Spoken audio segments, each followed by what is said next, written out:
Juma Mubarak mbokk yi ñu ngi leen di nuyu beneen yoon fii ci Africa TV ñu maat mbégte del soit tey ci suba si la indi leen édition bu mujj ci week bi xam ngeen ne Monday ak ba Friday tey ñu ngi ànd ak yéen ci jotaay bi ñëw waxtaan li nga xamante ne mooy tolluwaay réew mi waaye tamit dégte leen suñu ay xibaar comme ni ñu koy defee saa su ne ci programme bi of course fi ngeen mënta nekk nag ci jamono ji ñu ngi leen di nuyu di leen ziar bu baax a baax ñi nekk ci biir réew mi ba ci biti réew ci ni ngeen di ànd ak ñun saa su ne ci programme bi ci jotaay ji di Good Morning Africa su ko defee tey tamit ñu dellusiwaat war a jeexal week bi kon ni ma ko waxee ci waxtaan yu am solo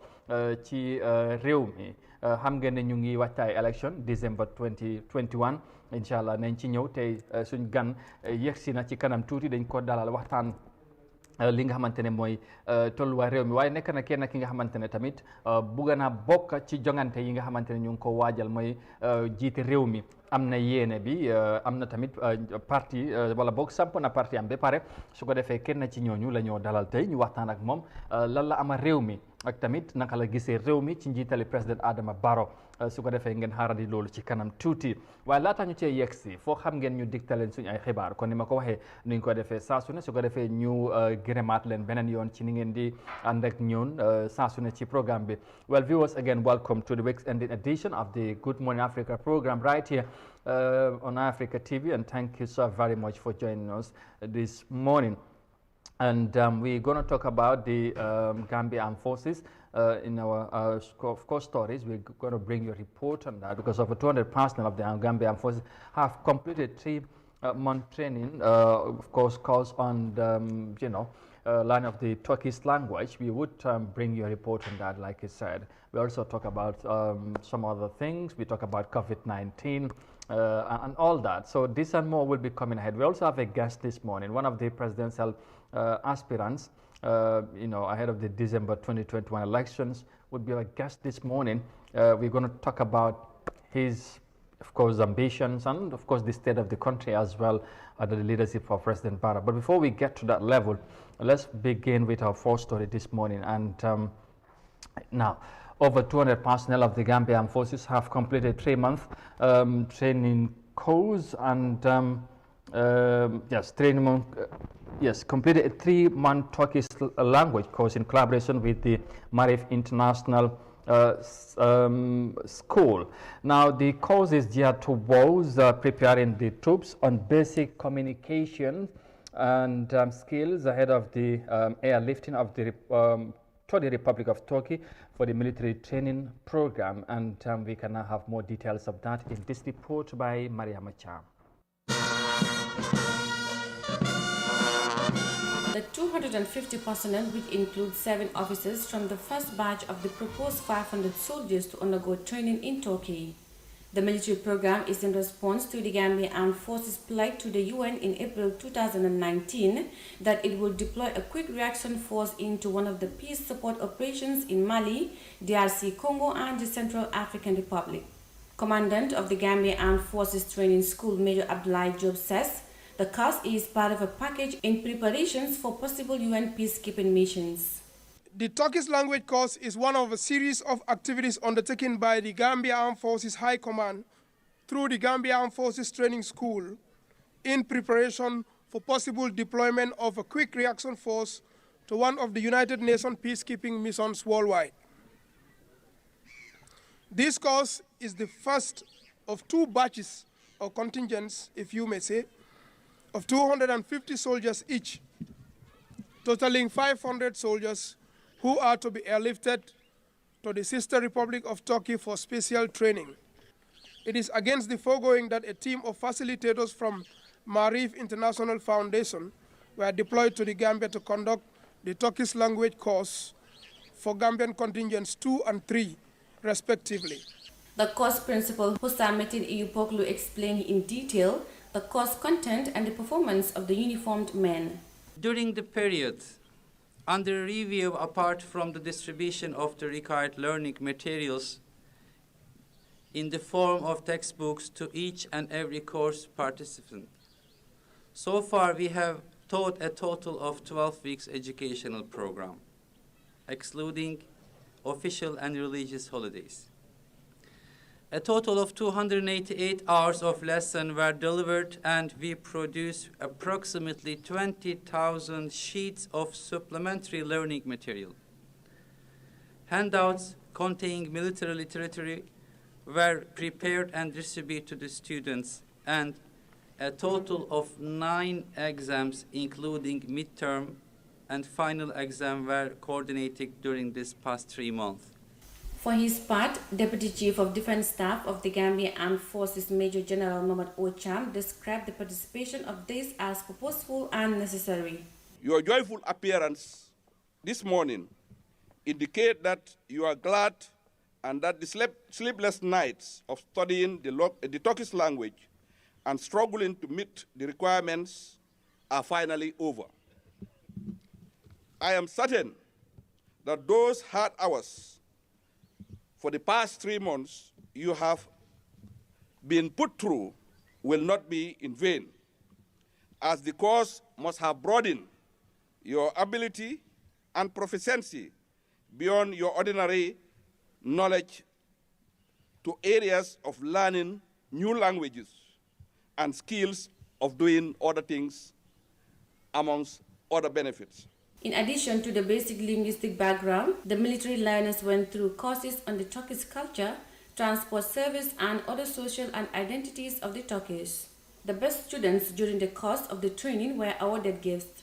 The third best Lieutenant Salif Bojang, second best Lieutenant Modwali, and the most outstanding student, Captain Namin K.M. Fati, accepted the little token from the program.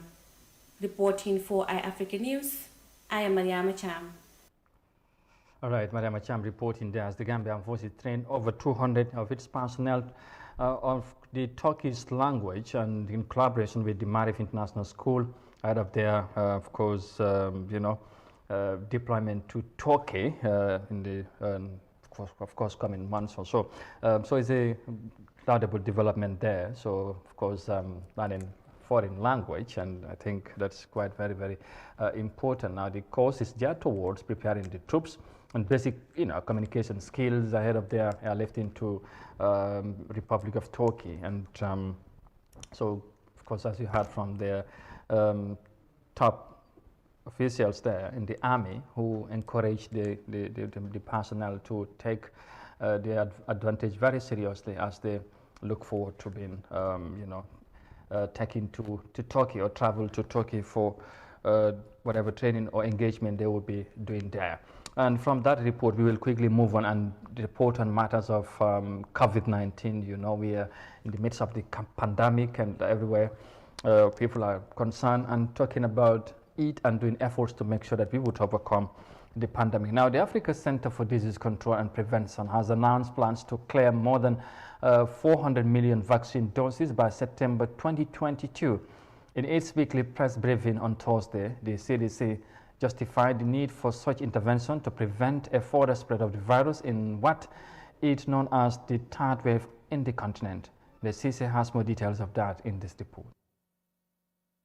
COVID-19 cases and death in Africa have noticeably been in the rise in recent weeks, amid the discovery of the Delta variant in different parts of the world. The Coordination of Africa Vaccine Acquisition Task Force, Strive Masiewa, explained the trend behind Johnson & Johnson vaccine in response to the COVID situation at hand. The Johnson & Johnson vaccine was chosen because it is a single-dose vaccine, and that it is also produced in South Africa and was the only vaccine available to us in the volumes that we wanted. Our target vaccination is 60% of our population, which is 780 million people. You can vaccinate those 780 million people either using a double dose regime,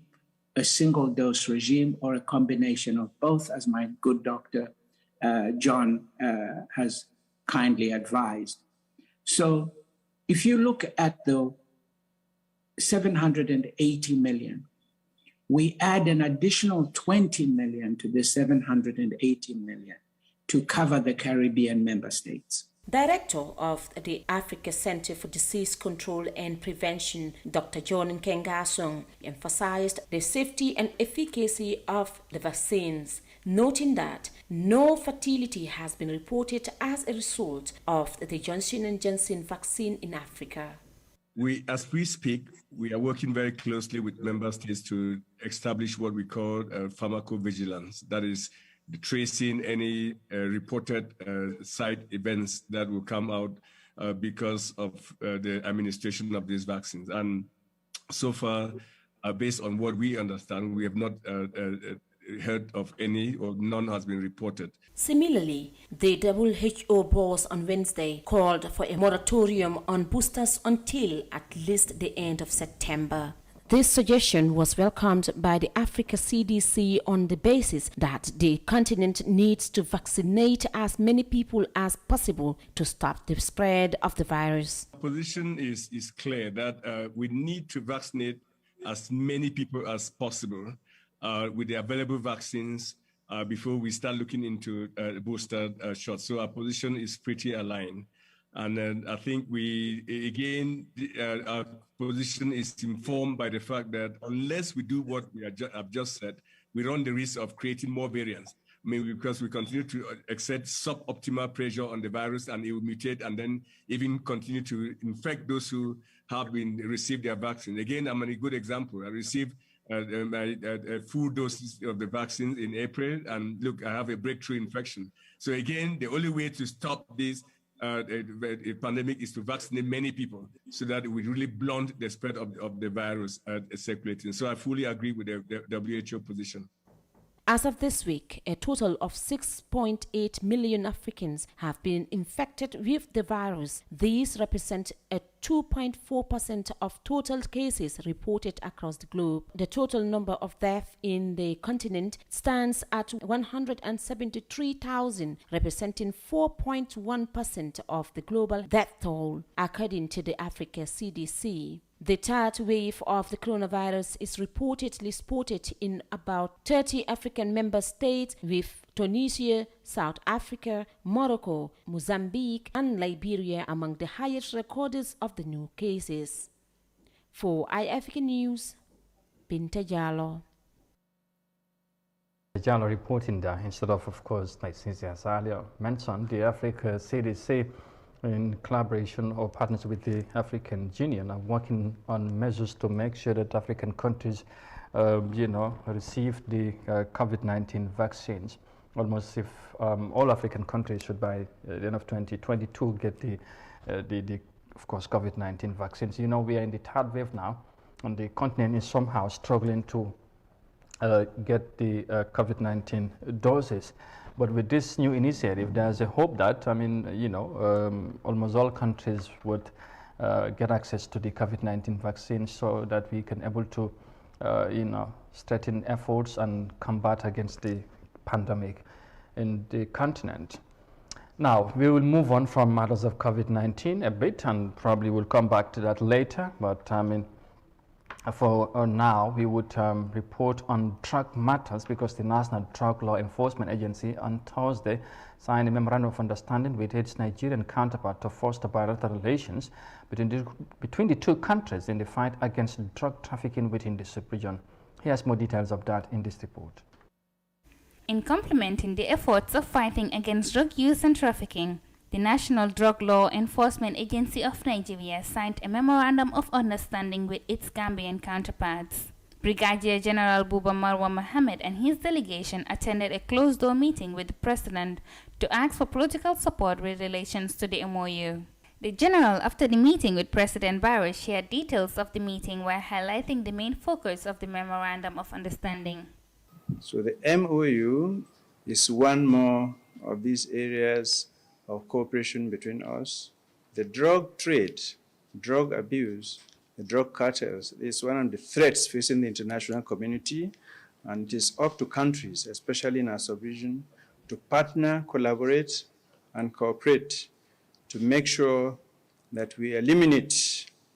the drug cartels and drug trade. This is the essence. And we briefed His Excellency that this is why we are here. We will share information, especially intelligence, operations, logistical areas, training,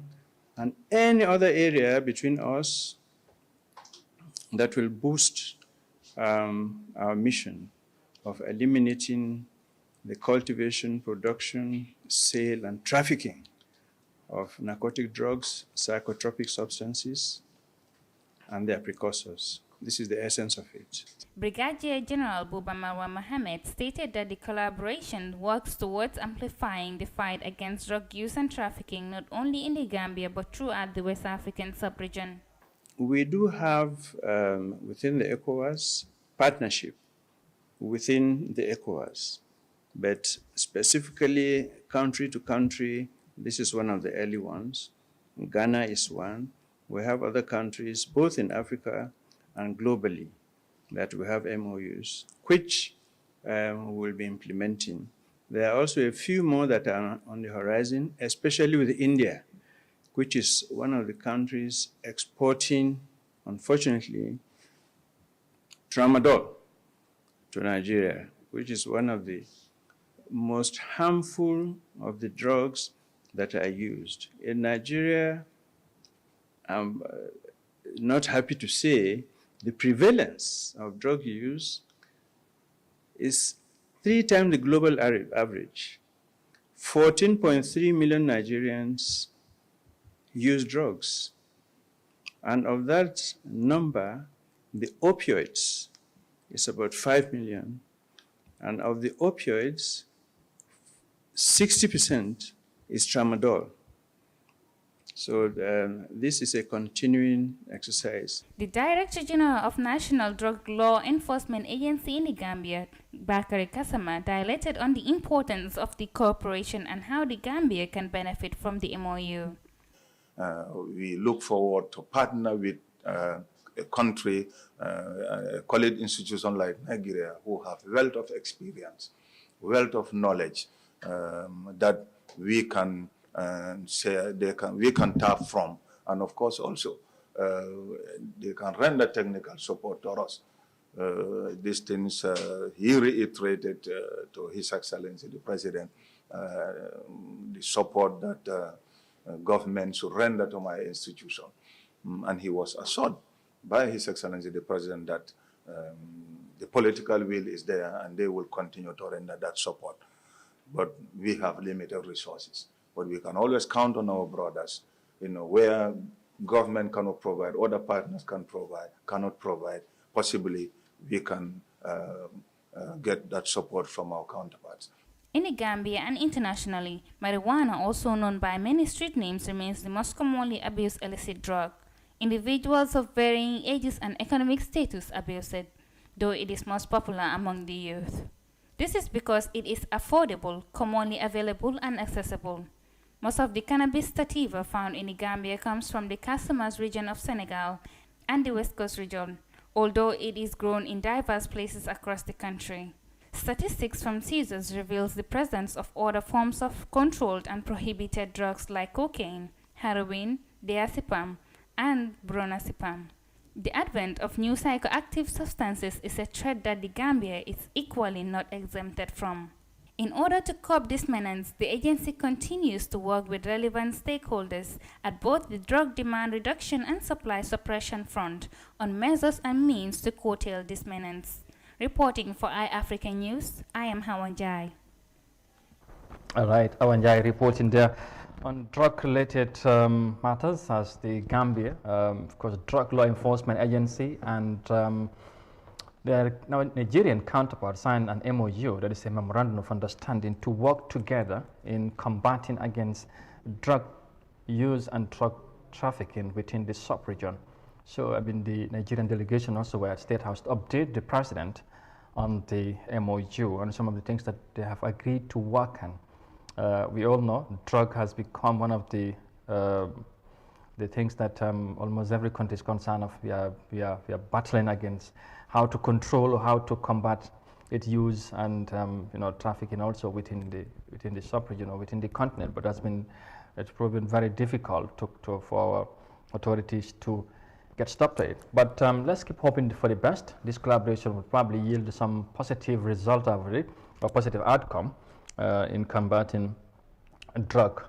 and its use in the respective countries. We move on, and of course, like I said at the beginning, we have a guest already in the studio, and of course we're going to discuss about matters of the country, and the countdown continues. The clock is taking towards December, and that means we talk about election matters, and one of the people or parties that is preparing to participate in the elections, we're going to talk to the party's candidate, and of course in today's edition. su ko defee mbokk yi gannaaw report boobu kon na ngeen ko gisee ci wàllum drogue ak koosa ay mbiram Gambie ak Nigeria lekkaloo war a bokk a xeex li nga xamante ne mooy drogue nuñ ko jëfandikoo ci région bi waaye tamit jaay bi ak yu mel noonu dana am solo te xam ngeen Nigeria réew mu mag la te Gambie tamit gis nañ yëfi drogue léegi dañ si dee tiit ndax mu ngi gën a bari ci réew mi so loolu dana am solo ñu fexe laal ay pexe nuñ ko mun a xeexee waaye gannaaw loolu dañuy wéy waxtaan ak suñ gan wax ci wàllum politique ak waajtaay ak tamit ñi nga xamante ne bëgg nañoo bokk ci jongante bi te am nañ suñ gan yegsi na ci studio bi waaye balaa ñu koo dalal rek ñu dalal suñ naataango Modou Mohamed Niang moom mi nga xamante ne moom la ñoo bokkal jotaay bi saa su ne te tamit ñu war a ànd ak moom ci waxtaan boobu mu nekk waxtaan bu am solo incha allah te ñu am yaakaar ne Gambien si nañ ci jëlee njëriñ ndax réew mi moom foog ñu waxtaan ndax fa lañ toll ndax ñu ngi waajal wala dégmal lu am solo Modou Niang ñu nuyuwaat la beneen yoon amaat mbégte lool bokkaat ak yow jotaay bi beneen yoon ñu bàyyi la nga nuyoo Gambien si ñuy seetaan jamono bi profito si rek wax la jumaa mubarak ñaanal la jàmm tamit ñu bàyyi la nga nuyoo gaay jërëjëf Amadou mag laa nuyu di nuyu ñuy seetaan Africa TV si réew mi ak si bitim réew yëpp fii di fi taataane seen xibaar yi wér te wóor ñu ngi leen di nuyu di leen wax jumaa mubarak di la ko delloo yow tam amaan mbégte ak si ànd ak yow si jotaay bi dina itam suñ gan gi di ko dalal si kër gi bu baax a baax. jërëjëf am na solo su ko defee gan gi tey mooy Mr Ibrahima Tabara Manneh moom mu nekk jiite parti bi di People's Alliance Party PPP. nekk PAP nekk parti bi nga xamante ne yàggu buñ ko taxawalee ci réew mi PAP am yéene bokk ci élection yi nga xamante ne ñoom la ñu waajal décembre incha allah ñu war koo dalal tey ci programme bi war a waxtaan ak moom ci lu yaatu ci lu bari ci lu xew ci réew mi ak lan la amal Gambien si lan la indi lu bees ndax nag parti yi bari nañ bu ñu waxee daanaka lu jege 20 fukki parti ci réew mi am ay independent candidate bu ñu amee kenn ci ñoom ñi nga xamante ne toog na fi pour waxtaan ci yéene bu mu am ci réew mi loolu mbégte lay doon ci ñun waaye tamit ci yéen xam naa da ngeen déggee ci moom lu bari incha allah Mr Manneh ñu nuyu la bu baax a baax am mbégte loolu dalal la for the first time ci programme bi ñu bàyyi la nga nuyoo ak Gambien si tey ci programme bii nii. asalaamaaleykum wa rahmatullahi taala wa barakaatu. waaleykum salaam wa rahmatulah. maa ngi leen di nuyu yéen ñëpp ak ay Africa TV. ak déglukat yi nekk biir Gambie ak outside di Gambie di bég pour ñëw si programme bi pour mun a waxtaan ak yéen si mbirum réew mi ak mbirum politique tamit di wax ñëpp ne juma mubarak jërëjëf thank you very much so moom mooy gani kër gi tey Mr Ibrahima Tabara Manneh of course moom jiital beneen yoon rek ñu fàttali mooy People's Alliance Party PAP mu am yéene nag bokk ci élection yi ñëw first rek xam naa ne comme waxtaan bi xam ngeen ne fii moom dañ koy jaxas baxas mun nañoo laal ci language yi yëpp of course but just comme pour start rek ñu start ko ci wolof of course then ci kanam nañ ñëw ci kàllaama Mandinka ak English ñu del soit ci gën koo yaatal Mr Manneh pour wax rek Gambien si xam buñ waxee kan mooy Mr Ibrahima Tabara Manneh ku am yéene jiite réew mi moom mooy kan lan nga ñooy wax si gàttal rek waaw Gambia fii laa jógee maa ngi juddoo Buñaadu dëkk bu ndaw la Lower Ñoomi so crossé géej gi rek the other side of Bara fa laa juddoo waaye ma move to Essew bi ma nekkoon xelal bu ndaw ñu nekk Essew then eventually ñu move to Bara so Essew ak Bara they're close to each other so maa ngi def suma primary education at Essew Primary School ma jeexal foofu 83 then ma ñëw Banjul nekk Muslim High School 83 ba 88 ma liggéey briefly in business 1990 ma dem US ma dem ñëwaat delluwaat nekk foofu dem to the borough of Manhattan Community College. Foofu New York la. Then ma moved to upstate New York, then to the State University of New York. For accounting and finance. Nekk na US for 13 years. Okay. Yes, 1990 to 2003. Okay. Wow, then delsi na Gambia fii in 2003. My def business on the side. Ma liggéey also with Deloitte and Touche. Okay. As an auditor. Ma ngi doon audit companies within the Gambia, even in Nigeria. Okay. Then I was involved also in due diligence. Some certificate courses tamit. Due diligence of many companies biñ doon def acquisition. Come one company bugg a jënd another company wala bugg a def join together. You def what they call a merger. So da ngaa dem nga sort of evaluate the company. Nga seet at yi passé company bi naka la perform ak lan nga séntu ne based on experience bi nga gis naka lay mel then ku bugg a jënd company wala dugga si dina mun a def use loolu pour determine the value of the company. Ma ngi doon audit demoon naa central bank si social security nawek almost most government companies, NGOs, private companies. Then ma ngi doon audit Shell as a company, heading the audit team. During the audit, Shell Gulf ñëw acquire Shell. There after my first audit, ma demee the audit Gulf. Then ma wax ak ñoom ñu agree and then I went to Gulf as the financial controller. So nekk na Gulf financial controller from 2010 December until Gulf was acquired. Beneen company tam ñëw jël over Gulf waaw mooy Petrogas. Wow, so Petrogas ma ngi fa up to date. Waaye along the way dama dee def business involved now in agriculture very well, more than 10 years. All types of agriculture. Wow, muy groundnut, rice, sesame, corn, maize, beans. So basically that's what I do. Accounting wala financial background being equally xam nga ne agriculture is very important, so you venture into it boobu tamit. It's critical. In fact, I enjoy agriculture. I feel more comfortable when I'm outside in the field. Comme foofu daal su ma fa demee dafa mel ni dama dee gën a relax, dama dee enjoy environment. Ba pare bëggoon naa understand agriculture tamit naka la mën a demee. I mean pour understand lan mooy challenges yi ak difficulties yi. Why it's something that I do as a hobby. Very good. Interesting background. Ba pare foog naa ne jaar-jaar yi am na solo pour ñu xam moom mooy kan, parce que boo ñëwee am yéene jiite réew mi Gambien si war nañu xam moom mooy kan ak fan la jaar waaye foog naa jaar-jaar bi moon ñang am na solo. waaye comme politique la ñoo wax te moom dafa ñëw samp parti am yéene bokk ci jongante décembre foog ñu soobu ci loolu rek ci campagne boobu waaye lan moo la inspire nga toog xalaat gis réew mi fu mu toll nga ne foog nga samp sa parti bopp ak parti yuñ bëri ci réew mi gisuloo wala nga ñëwal ñu first lan moo la inspire pour dugga ci politique. Yes. In fact question boobu laaj nañ ko lu bëri. Parce que lu tax ma am interest pare pour dugga ci politics. Comme ni ma la ko waxee rek te wax naa ko several times. Nekkoon naa US. Jot naa travel some countries. Si western countries. Do Asian countries yi daw ma foofu waaye xam nga soo demul sax da nga dee mën a xam naka la mel. waaye in Africa tamit dem naa si dëkk yu bëri East Africa ak West Africa. ma gis comme ni ma dee wax rek always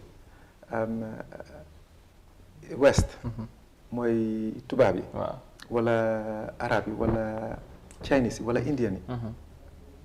xam naa ne bi ma nekkoon in the US ñu ngi doon bokk schools ñu ngi doon bokk classes def the same exams the same subjects I mean with different Africans. waaye ma gis ne tubaab yi wala ñu weex ñi ak fu ñu munti jógee amut loo xam ne si exam mun nañ ko Africans yi mun nañ ko. société am na yeneen Africans yoo xam ne man bi ma nekkoon US ñoom classe bu ñu munti nekk ñoo doon excel maanaam ñooy jël force waaw ñooy jiitu xam mel ne muy tubaab ak nu munti mel africain bi dafaa ñëw foofu ba pare mooy am ndam over you loolu bari na léegi soo demee liggéeykaay tamit fi ngaa liggéey di nga fekk ne whether wàllu IT la whether medicine la wala finance la di nga fekk ne mun nañ seen liggéey torop. In fact, there was one Nigerian IT guy. He was very well known. I mean, ñu ngi dégg Microsoft ak ñii. waaye soo demee behind the scenes am na ñoo xam ne ñoo dee def liggéey bi. He was one of the most intelligent guys. waaye xam nga. soo ma gis na daal ñun africains yi. te xam naa ne africains yu bari gëm nañ ko. ñun africains yi. tubaab yi wala arab yi génnewuñ ñu dara. gënuñoo am xel. gënuñoo ne xel. gënuñoo baax. gënuñoo mën a liggéey. ma nekk foofu. ma gis ne time bu ma nekkee Amérique duñ doon xelaat affaire ndox sax doo doon xelaat affaire courant fi ngaa dëkka doo ko xelaat. dundin bi sax doo ko den xelaat. te liggéey amoon na. xam nga dangaa dem liggéey waaw even though bill si dinañ ñëw. waaye xam nga ne liggéey am na di nga mën a liggéey. yi nga soxla si sa dundin pour nga am dundin bu baax yëpp mu ngi doon am. ma gis ma ñëw dellu Africa 2003 dafa mel ni daal lu bari mu ngi manqué. ma gisaat beneen wall. ma gis a completely different wall. dafa mel ne sax in fact sooy ñëw sax xam nga dañ doon wax soo jógee airport soo àggee African airport bi rek. moom mun naa wax suñ Gambian airport bi. da ngaa yéemu sax. da ngaa sokk.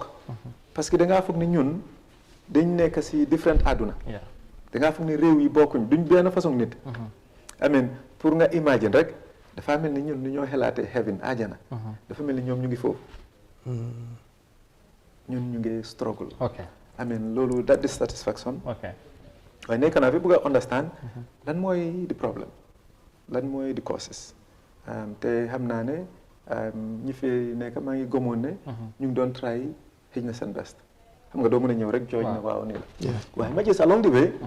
ni moo demee am nañ very smart Africans. ñi nga xam ne intelligent nañ mun nañoo liggéey te jub nañ bëgg nañoo liggéey waaye xam nga. comme dañ dee am ay jootaay nga am ay bantaba nga am ay nit yoo xam ne yaa ngee toog ak ñoom ngeen di waxtaan the same complaint the same issues mu ngi ñëw over and over mënut a change te ma gis ne li ma gis si western dëkk yi ak ñun li fi nekk foog mu change ñun foog ñu bugg a suñ réew foog ñu gëm suñ boppa foog ñu gëm ne suñ problème yi solution bi mënut a jógee si tubaab yi foog ñu comme suñ boppa ne ñun jafe-jafe bu ñu am pour mu génn ñun ñoo ko mën a génne soo ma toog gis ne comme li may wax nii di leen lim fii xale yi dañoo dem jàng school jeexal grade 12 ñii dem bi university duñu am liggéey te mun naa laa wax because man audit na département boo xelaat compagnie boo xelaat fii audit naa leen muy government or the private sector di start from the minister di ñëw down amut kenn koo xam ne luñ koy fay salary mun na koo last 2 weeks loolu mun naa la ko wax kon léegi loolu is one liggéey amut de one waaye liggéey bu am lu si gën a bari dafa mel ne turi liggéey la second li mënuñoo am ndox bu correct mënuñoo am courant bu correct mënuñoo am yoon yu correct soo demee si lopitaan bi maa ngi dem si lopitaan bi last week maa ngi fa doon dem for the last 2 weeks gis nga garab simple garab paracetamol sax da nga koo jënd ndox bi ngaa use pour drip da nga koo jënd sax mënuñ koo provide ñun dafa mel ne man li ma gis mooy secteurs yi ma gis yëpp dañ feeru soo dama doon xelaat around 2020 ma ne non lii dinaa dugga si politique xaaral ma dugga xaaral bu ma dugga non dinaa dugga du ma dugga waaye di laata part li nekk di last catalyst li ma pousse pour ma dugga yëpp ñu ngi doon combine failures yi ma gis yëpp tax na bugga naa dugga politique demee ko suma mind the last thing lu ma pousse mooy ne gis naa suñ Gambia fii barely 2 million boori ñaari million la mun na am lu tegu tuuti rek waaye bariwul 2 million I mean àdduna bi am na over 7 billion dafa mel ne àdduna bi population bi su nekkee 7000 Gambie mu ngi nekk ñaar rek comme su nekkee ne àdduna bi juróom-ñaari juney nit la Gambie fii ñaari nit rek la am su nekkee ne juróom-ñaar fukki juney nit Gambie ñaar fukki nit ak ñaar la ñun ñu bëgg a fee commencé politique boo xam ne politique yi xaajalo ñu bëgg a commencé politique yi xeet amen politique bi parti soose la parti bi parti joola la bi parti pël la bi parti olof la small country like the Gambia loolu soo ma ne lii daal man du ma mën a toog di seetaan loolu foog rek ma dugga si pour gis ne change si ma wax yëpp mu change very well léegi ñu dem a bit back sa starting point bi mooy di first port of call mooy pour register a party. te déggoon nañ ci issue amoon na. Yes. in terms of the voter registration. Exactly. Voter card beeg yooyu. Exactly. Tell exactly wax ñu lan moo xew. In fact, li xew in April, the first week of April this year, si lañ engage the IEC. ñu dem wax leen ne dañ bugg a set up a political party. So gars yi wax ne ñu bind officially. So ñu bind leen officially and ñoom it ñu tontu ñu quickly jëlu time. So mu wax leen ne léegi dañ bugg a set up the party pour luñ soxla. ñu wax ñu sarta yuñ soxla. ñu ne ñu part of the sarta bi parti bi dina am constitution. Parti bi ñu ne dina am manifesto. ñu ne soxla nañ suñ parti emblem, the logo, the color. ñu ne ñu soxla nañ 10,000 registered voters moo xam ne dafa mel ne dañ la nominate. ak fii bi $1 million. Then along yaa ngi seet si liste bi ne every region tamit war ngaa am representation. ñu ne leen ok dinañ dem te am nañ interest ñu ngi dem pour poursuivre ko so gars yi jox ñu liñ soxla yëpp seen documents ñu ne mun nañoo continuer so ñu dem nag toppatoo yooyu yëpp jël nañu ba 2 months boori 2 months 2 weeks waaye sometime in June before the end of June ñu dem motal yëpp ñu motali liñ laajte si constitution bi manifeste ak yëpp daal ñu motali ko waaw so ñu dem nag present ko submit ko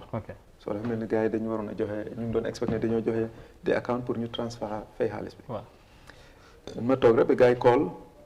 bi ma demee ñu ne waaw parti voters card yi ñu yóbbu 10,000 bi dafa nekk all voters card léegi gars yi commencé nañ ñu wan so ñu ngi doon war a jeexale di ñu wan 11th of July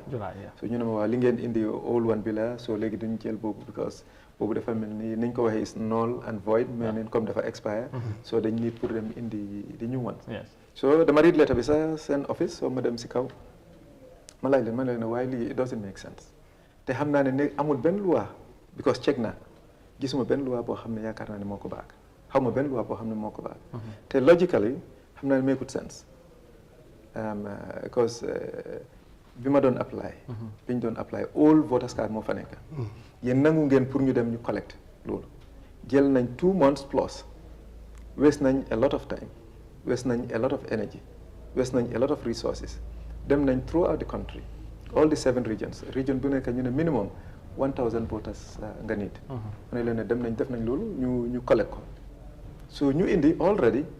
léegi ngeen ne boobu doo leen ko accept te biñ ko doon def amin mënoon ngeen ñu wax ne déedéet xaaral ba amin ñu wan si génn wala along the way sax mën ngeen ñu notify ne commencé nañ ñu wan de su parew daal ngeen lifin waaye continué nañ ba dem ba indi submit léegi ngeen ne doo leen accept loolu leen ne nag ñun dañ nekk law abiding citizens dañoo d'accord ak lu wàllu munti wax ñoom ñoo nekk di referee xam nga referee bi you know understand the game. léegi foofu balaa ñu ak ndax amoon na fi nga xamante ne da ngeen jaxase woon yu ees yi ak all ones. non yëpp all ones loolu tamit pour mu leer gars yi xam ndax yëpp all ones yi ñu set mit yëpp was the all ones because ñun xamoon nañ ne biñ doon jël all ones yi lañ doon jël so biñ doon jël dañ make sure ne ñu collect only the all ones because biñ doon commencé all ones yi ñoo fa nekkoon waaw jël na about in fact 6-7 weeks balaa gars yi di commencé di ñu wan te balaa ñu commencé ñu wan fekk amoon nañ more than 8,000 already so dañ make sure ne ñu toppa di all ones yi so yes at this point léegi fu nekk yaa ngi doon wax di refer am naa moon ñante nga ñëw ci fuñ toll right now foofu laa bëgg a mu laal rek mooy gannaaw loolu xew na wari fan ngeen toll ndax dem ngeen baag pour rectifier affaire yi wala naka la yes exactly boobu tamit dafa waaw it's important to know boobu after bi gars yi waxee loolu li ma leen wax mooy ne ñoom ñooy referee te ñun dañooy dem ak lu wàllum wax te ñoom loolu lañ décidé te ñoom ñooy referee bi so ñoom loolu lañ bëgg ne leen ne wax naa leen ne ñun dinañ dem back ñu collect the new ones with the new ones dinañ ñëw submit 10,000 of the new ones ñu submit ko waaye wax naa leen ne tamit because wax naa leen ba pare bind naa leen mu ne leen ne waaye in any event in the worst case scenario su nekkee ne bi new ones si mutut mu ne leen den dinañ taxaw independent te bind naa leen loolu si letter tamit te laajte naa leen tamit pour requirement pour independent waaye unfortunately mënuñ maa jox wax loolu so bind naa leen benn tey tontuñ so dem naa back ñu ngi collect the new ones fi mu nekk nii already collect nañ more than 7 to 8,000. kon mun nañu wax nekk ni yaakaar ne in 2 weeks time. yaakaar nañ in 2 weeks time su nekkee ne amuñ any jafe-jafe. in 2 weeks time dinañ resubmit. with them ba pare bind naa leen ne leen ne comme que waste ngeen suñu time. waaw ñu ne suñ resubmité. war ngeen a process affaire bi mu gaaw because election sori tut. waaw loolu la foofu laa bëggoon a wax. dafa mel ni kon dafa mel ni right now buñ mënee wax parti amagul. waaw PAP register waaw fully because ñu ngi amee yeneen documents yi exactly because file nañ gars yi wax nañ ñu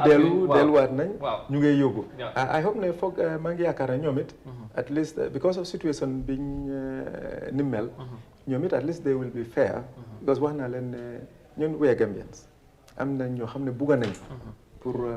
ñu taxaw elections to be representative ñoom they should be independent war nañoo make sure even waruñoo nangu sax nit yi am this perception foog yaakaar ne xëj na ñoom independent so pour gars yi suñ submité ñoom it ñu gaawloo process bi pour at least register because xam nga su am na ni moo delay because am na a lot of suñ supporters yi because after the whole event dem naa laajte naa lots of people te ñi ma consult ñi nga xam ne am nañ at least legal background wax nañ ma ne it doesn't add up comme ñoom d'accorduñ ci ok su ma supporté si tamit ñoom it ñu bari wax nañ ne d'accorduñ ci te ñoom ñu ngi yaakaar am na lu ñu suspect ma ne leen ne non buñ dem foofu xam nga su aagee su demee tamit ñu resubmit muy delay di delay unnecessary den dinañ gis ne daal am na yu bari yu ma dégg waaye loolu moom amut solo lu bari si man at the moment waaw nañ amaana nañ ci ñëw moon ñam dafa mel ni parti bi fu mu nekk nii ñu ngi ci diggante yow am na fu ñu bugg a yem yeggaguñ ko am na fu ñu jógee te parti bi formally taxawagul waaye am nañ yéene te am na beneen option mooy independent candidate dafa mel ni lu munta xew ñoom pare nañ dugga ci élection bi comme lu mbir mi munta demee dafa mel ni nag parti bu war a taxaw 4 months balaa élection am na lu bari lu ko xaar waaw lu bari koo xaar si liggéey waaye ñoom according to Mr. Mane nu mu explain dafa mel ni AIC itam am na fu mu des a def liggéeyam comme nu ko koree wala def yoon nu ko yoon santaane because soo bàyyi xel sa even during this registration mistakes yi bëri AIC yi def nañ ko te ñoom tam war nañ di mën a prepare seen bopp because comme ni mu ko waxee reference leen so lépp lu ñoo def lu ñoo séq ak nit war nañ koo seetaat bu baax a baax because soo bàyyi xel comme nuñ ko fële Manduwaar des Touba Manduwaar that problème mu ngi fa woon because amuñ doon place pour dem def registration but finally yóbbu leen Touba Manduwaar ñu def registration te Touba Manduwaar mu ngi si seen programme liste si yëpp kon war nañ di gën a bàyyi xel because ñoom tam seen mistake si dafa bari trop si niñ dee doxalee te ñoom war nañ ko mun a ñàkk a def because kër la bu nga xam ne ni am nañ lépp pour xalaat pour seet seen liggéey naka lañ ko war a doxalee because koo xam ne ni time bi nga koo laaj ci registration si jamono yooyu noonu bu bàyyi élection amoon voters card yooyu la ñoo demee bàyyi élection normally si ko submité yooyu da nga ko war a jël so loolu tam beneen affaire la si ñoom kon délai bu am si ñoom AIC moo leen ko teg waaye ñoom lu seexoon a AIC defoon nañ ko seen xalaat waroon naa jiitu ne ñii in 2 months balaa moo ñëw dinañ fekk ñu commencé registration bi ñoo waxtaan ak Mr. Mane ñoom waroon nañ mun a adresse loolu Mr. Mane ko but in 2 months wala in 3 months ñi ngay def registration da nga war a xaar wala da nga war a indi lii balaa ngaa commencé pour ñu mun koo jël so yooyu yëpp ñoom seen lu ñu waroon a def te defuñ ko lu ñu waroon a bàyyi xel te defuñ ko kon AIC si askan bi ñaawee njort si ñoom acte yu ñoo wone tam dafa war a mooy tax askan bi di ñaaw njort si ñi nga xam ne seen doxali noonu leen ko doxale kon ñoom war nañ bàyyi xel bu baax parce que àttekat nit ñi war nañ am xel mu njort bu rafet si yow pour ëllëg bu ko su àttekat su àttewul lu correct mun naa taal lu bëree bëri mun naa indi ay jafe yu bëri kon ñoom tam ñu bàyyi seen xel ne pour réew mi am jàmm dal ñoom dañ si am responsabilité bu rëy parce que kuy àtte da nga war a teg say mbir si yoon waaye nag ni ngay waajalee sa match dafa war a nekk si yoon pour xeli nit ñi ngay àtte mu dal waaye soo buggee waajal si kaw ay njumte si kaw ay loo xam ne ni dalut xel mun ngaa jaxase xeli askan ni si yow mun ñu bëri mun neen am ñaaw njort si yoon kon balaa loolu yëpp ñoom fokk nag askan bi wax ak ñoom ne leen ñu teg seen mbir si yoon di ko prépare pour rafet ñu xam nga ñu askan mi seen njortu rafet si ñuy àtte su ko defee buñ fa àggee lépp dina leer waaw. am na solo léegi Mr. Mane ok mbir mi nu mu demee nii of course yàgg nga ci réew mi since 2003 ci ni nga ko waxee te tamit xam nga ci lu bari yàgg nga bàyyi réew mi joxe nga fi comparison fii ak di west timing bi why now ba pare lan moo ñëw nga gis toog ba April nga gis nga xalaat ne foog jot na pour nga nga dugg ci géopolitique bi pour jongante pour bugg a jiite réew mi lan nga gis li waral loolu. waaw comme timing bi. li ma wax rek depuis in fact 2000. waaw bori 2000 laa xelaatoon pour dugg. comme ni ma waxee rek waaye maa ngi seet politique bi ni moo demee ak réew mi ni moo demee so ma gis ne réew mi ni moo demee man in terms of development doyut ma. jamono boobu nga gënoon am yaakaar daan naaw daan li nga gis. non pour am yaakaar. ci réew mi doxalin bi depuis 2003 wala 2000 yaa ngi xool. am na ñu fi nekkoon nguuru mu ngi fi waaye jamono jooju xëy na yaa ngi observe. waaye dem nga ba 2021 nguuru mu ngi fi yaa ngi xool di bàyyi xel waaye feel nga ne is the right moment ndax jamono boobu nga gën a am yaakaar. ne nguur gi dañoo jox Gambien si luñ bugg a dan liñ am right now. no in fact even before this amoon na in 2000 boori 2015-16. amoon naa interest pour duggoon si politique. waaw so maa ngi doon seetaan di seet ndax am na partis yoo xam ne mun nañoo nekk of interest mi comme dinañ nuru xelaatin. waaw pour dugga si ñooñu because bugguma dugga si politics rek man in fact xelaatuma woon sax for a long time. pour dugga si politics. waaw li ma bëggoon mooy ma liggéey jeexal suma liggéey dem retire may def sumay farm work. loolu la planoon pour retire dem may liggéey si tool bi rek am suma jàmm waaye maa ngi xalaat yaa ngi si réew nga gis ni moo demee yow doyut la nga gis ne say njaboot say doom say néebo say mbokka ñi nga bokkal réew ak réew bi sax ni moo demee nga gis ne doyut yow soo fekkee foogee ne am nga satisfaction wala am nga li nga bugga den sa xalaatin dafa manqué torop parce que nit ku nekk ak doomi réew bu nekk war naa def kéemtalaay kàttanam pour seet réew bi lu mu si mun a contribute ak ni mu munti ne mel rek waaye bi mu demee ba boori 2015 amoon naa interest maa ngi doon wax ak ay nit ñi nga xam ne ñu ngi si we are like minded waaye bi ñoo discuss ñu ngi doon seetaan di assess political parties yi seet fan lañu war a mun a dem ak fan lañu yaakaar ne dina am di most impact wala dinañ am di opportunity to win dafa mel ni time boobu yëpp gisuñ loo xam ne daal doy nañu bu baax then eventually ñu dégg ne coalition bi dina am bi ñu waxee coalition bi ñu ne waaw then this is an opportunity xëy na Gambia dina génn dina liñ soxla dinañ ko am changes bi ñu yaakaar te ñu bëgg ko tam dina am 2016 soo seetee 2017 bi mu xewee coalition bi came into power 17 waxuñ dara dañ still keep low 17 18 19 gisuñ dara soo ñu gis na daal lii ni moo demee daal munta génnee Gambia te munta sotti si lañ commencé waat di xelaat comme di waxtaan between ñi ma bokkal xelaatin ñuy xelaat 2019 ñuy xelaat ba 2020 daal ñu ne non lii moom munta continuer foog rek ñu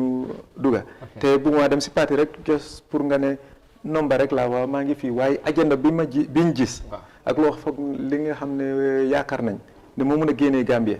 ñeneen ñi dafa uteeg seen agenda yi wala am na fuñ nuru waaye am na a lot of differences ci political party yooyu foofu bëgg naa ñu taxaw si tuuti lan moo tax xalaatu leen dugg ci benn political party ak parti yu fi nekk yëpp lan moo la ngeen gis lu leen doyut leadership parti yi wala doxalini parti yi wala gisu leen parti bi nga xamante ne tey nekk na ci réew mi te gom ngeen ne buñ ko dénkee réew mi mun na koo doxal yóbbu réew mi fu ñu ko soxla wala bokk na nekk kooku xalaat waaw xam nga am na moo tax ma ne am na fu ñu nuru xelaat ak yeneen parties yoo xam ne nuru nañ xelaat parti yu mel ni comme ñaan soo seetee parti yëpp am na one or two things yoo xam ne am nañ bokk nañ xelaat waaye am na yeneen parti yoo xam ne ñooñu lañ gën a baril xelaat than others I can tell you comme soo demee doy am na a lot of respect for them am na xelaatin yoo xam ne bari na nuru nañ ko ameen soo demee Citizens Alliance am na yoo xam ne nuru nañ waaye bariwut doy lañ gën a amal xelaatin yu bari soo demee even UDP am na some things yoo xam ne ameen nuru nañ waaye liñ am differences moo gën a bari te ba pare gisuma that seriousness in most of the parties pour change réew mi man ñun niñ buggee pour mu change because xam nga baaxut rek pour nga ne waaw dañoo change government pour change nit yi rek personalities te système bi NPP dafa nekk ñu parti te gisuma seen agenda waaye su nekkee ne dañ bugg a assess ne government bi fi nekk tey whether it's a coalition or NPP. su nekkee coalition. we xam nañ ne coalition as a government fi mu nekk nii amee doxatut. wala niñ ko sentoo doxatut dafa mel ni waaw soo ñëwee den nga ne ndax government bi is NPP. ni ñoo doxali ne man doyut ma ñun doyut ñu. ok foofu moo ñaan nga ubbi bunta bi. pour ñu waroon a yegg si sax. exactly mooy tey bokk na of course mooy yéene di mooy jëlee nguur bu fi nekk ndax bëgg naa jiite réew mi. laajte bi mooy. after 4 years 2017 ba 2021. ci njiitali président Barrow wax nga ko bu dee coalition la. loolu la ñu mun a jàpp na noonu la ñëwee ci nguur gi. waaye moom ci leadership bi nga xamante ne teg na ko after 4 years. noo ko gisee ban jàngat nga ci mun a def. gis nga man. dama leen di wax man nekkuma politicien. waaye fi mu nekk ni mun nañu wax ne politicien la. waaw because dugg naa maa ngi dugg si géew bi. waaye xam nga pour waxi politique pour wax nit ñi li leen neex. pour am li nga bugga man loolu taxut ma dugg si politique li ma ut. su ma eenee mooy ne pour Gambia nekk gën réew yëpp si àdduna. su ma sañee te su ma munee loolu mooy suma eenee. utuma si ne pour place bi moo tax pour nekk président moo tax ma bugg a pour dugga si nekkut ne dama see ut alal moo tax wala bayre waaye li ma gis si Gambia gis si yeneen réew yi even some African countries man dafa mel ni dafa ruslu pour as a Gambian doxalin bi dafa te even on the President Barrow am na respect for him as an individual waaye ni moo doxali ne réew mi satisfied ma su ma satisfied on rek kon woon easily dama dem si moom support NPP. waaw. ba Amadou dogguma ko waaye ñu bëri ñu ngi wax ne yow mais bi fu ñu laa mujj gis mooy si président Barrow. yes xam nga loolu in fact is very good ne raise ngeen that issue. because biñ commencé pour form the party. ñu bëri gis nga man ma ne leen nekkuma politicien te nit ki da ngaa nekk gor rek. te man am na relationship ak président Barrow way before muy nekk président. This was biñ nekkoon students. ñun yëpp ñu ngi nekkoon xaleel mu ngi woon Crab Island. moo ak suma cousine ñoo doon toog ñoo doon move form 1 ba form 4. ñu jeexal Crab Island ñun yëpp ñu ngi Banjul moom mu ngi Perseverance man maa ngi ñu ngi dëkk Banjul. gars yi xam nga students rek ñoo dee move. yéen a ngee toog. te man ak kooku ñoo nekk benn néeg. so obviously xamante ñun doo nekk di same circle. dafa mel ni ñoom ñooy suma mag waaw. dan mu ñëw muslim nekk fekk maa ngi form 3. gars yi jógee form 4 Crab Island ñoom form 3. ñu xamante. so weekend sax dañ doon jaala dem Bara. dem weekends ñëwaat. xamante nañ through that. then 2016 biñ doon wax ne élection ñu select ko. ma ne select nañ suma brother. foog naa ne daal he's a good person because man ni ma ko xamoon. he was a very good person. est-ce que loolu waraloon délai bi nga amoon bugg a xool. waaw non bi in fact loolu bi coalition bi li fi ne. du ne moom sax as an individual. waaye dama ne coalition bi su ñëwee together am nañ a lot of people ñoo xam ne they are good te dama gëmoon ne they were sincere. dama gëmoon ne they meant liñ mi noon pour réew mi mooy pour réew bi dem si kanam. man loolu laa si gisoon. so moom bi mu feeñee nag loolu gën naa dëgëral ne ma ne waaw kii moom kañ moom suma waay la moom suma brother te man du ma taxaw fen ne aw ma that relationship with him wala xaw ma ko man ma ne kon kii moom jar na pour support ko. waaw loolu yëpp Ibrahima loo explain noonu yëpp. kon du dëggal lu nit ñi wax ne sa yow lu ngay def nii yëpp. pour président Barrow la waaye lu mu yàgg si moom ngaa mujj ak loo explain nii du dëggal loolu. non xam nga lu tax pour ngeen xam rek su nekkoon ne dama ko bëggoon a support. li ma doon def very simple xam naa ko a long time te bi ma mitee ak moom ni moom mu ngi may déglu wala dina dégg wala gars yi dinañ dégg suma first meet ak moom fekk bi gars yi ne invite nañu lunch ñu dem man ak moom ak suma cousin li ma ko wax mooy ne man ñu ma pour ut liggéey sa government ñu ma pour ut xaalis man li ma laa ñaan mooy ne foo ma government bi nekk na fi 22 years dem nañ yow léegi ñëw nga toog as my brother trial nga def loo xam ne di nga fi bàyyi legacy boo xam ne boo fi jógee dinañ wax ne kii lu mu fi def kenn musut a def lu mel ni kii lu mu fi def and not only once mit naa ko some other time also the same thing laa ko repeatal ne man ñëw ma pour ut liggéey ñëw ma pour ut xaalis waaye yow trial nga def loo xam ne mooy nekk the best thing pour sa government and the country gis nga su nekkoon ne dama bëggoon pour support ko li maa def easily damaa dem ma ne ko léegi dama bëgg nga jox ma position te xam naa ne su ma ko lobbyee dina easy because pour lobby su nekkoon ne dama bëggoon pour position dinaa ko doon def since dinaa di opportunity amoon naa di offer waaye dama reserve suma boppa because am na lu ma gëm te am na loo xam ne nit du ma si dugal dinaa doom dem ma try pour lobby am position su ma amee position bi ma dem di ko campagnal that would have been the easiest thing waaye pour nga xelaat ne lu tax loolu meekut seen sax mooy ne man musuma involve in politics kenn musut maa dégg ne dugg naa si politics kenn mënut a wax ne bokk naa si this political party musuma wax si benn political platform léegi all of a sudden ñu ngi ñëw élection président bi form na parti ñim day jël dafa gis koo xam ne mu ngi either UDP wala any of the opposing parties GDC wala yeneen parti yi ñu dem ñu ne am nañ base nekk nañ si politics nit yi xam nañ leen ràññee nañ leen ñu dem si ñoom ñu offer leen entice leen convince leen ben join seen parti léegi ñu jox leen moto ak things so gars yi dem join man naka la mën a toogee rek xelaat ne ah déedéet Ibrahima kii xam naa ko de xaaral ma indi ko dina mën a am ay nit te fekk mos ta nekk politique amul benn base kon moom he is very smart war a toog rek ne waa Ibrahima kii de nekkut politique jos xamante naa ak moom te xam naa ne du man rek la xamanteel. parce que léegi ubbiloo bunta bi kon léegi comme dugga nga ci politique bi am nga base bi am nga sa parti ubbi nga bunta pour mu xool la xam ne ne kii xamante nañ lu yàgg te war naa ko ubbi mu ñëw mu jàppale ma xam naa ko his competence ak jaar-jaaram buñ ci tolloo comme mun ña nu nga ko xëyee am na ñuy xaar ne li yàgg-yàgg foofu la ñëw mujjee te yow fu nekk ni am nga base bi ndax am na ñi nga xamante ne tey ñu ngi laa jàppale ndax fi ngay jëlee tamit am na fi yeneen parti yi ngay jëlee bu dee si MPP la wala yeneen parti da ngay wàññi foofu étale sa bopp buñ la oolee suba tey ndax mun ngaa wax Gambien si comme what mais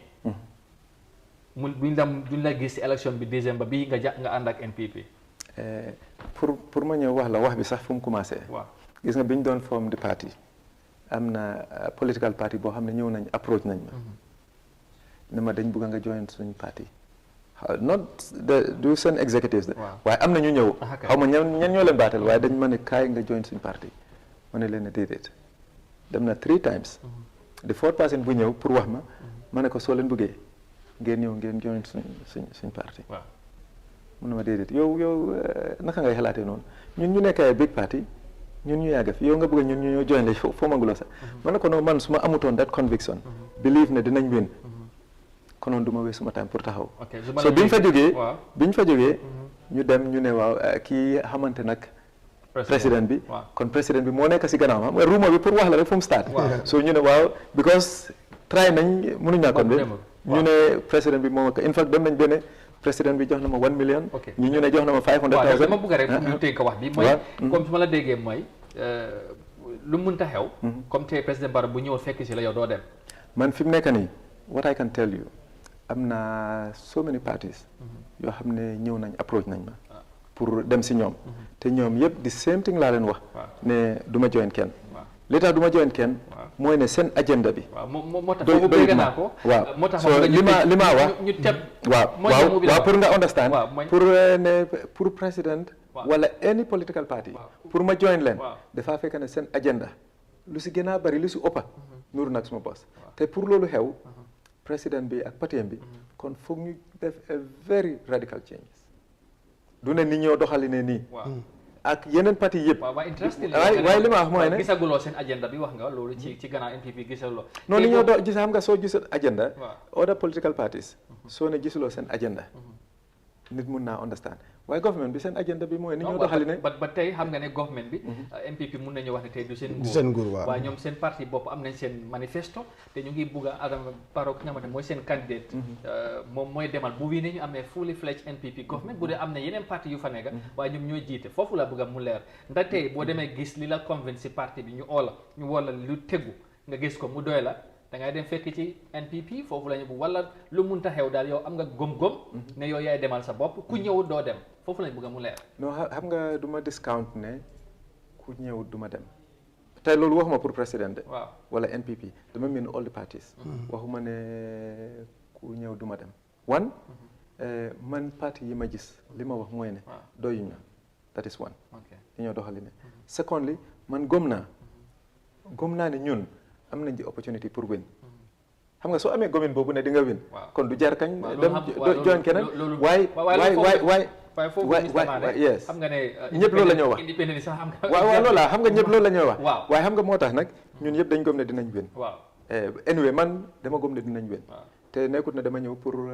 rek ne ñu ne waa génne nañ government bi suñ government ñëw nañ loolu taxul ma jóg te ma ne ni ñooy doxalinee government ni ma gisee ñuy doxalin te man moom duñ ma mën a am kon with this situation waaw with this situation te du ma mën a jël an excuse ne there was a coalition government coalition comme li ñuy wax comme coalition government la waaye even with a coalition government the president has the say moom mbir mi moom la nu mu bugg a doxalinee moom moo war a decide naka la mën a doxalinee te man doxalin boobu waaw moon ñan lan nga jàngat ci loolu parce que dafa mel ni bunta bi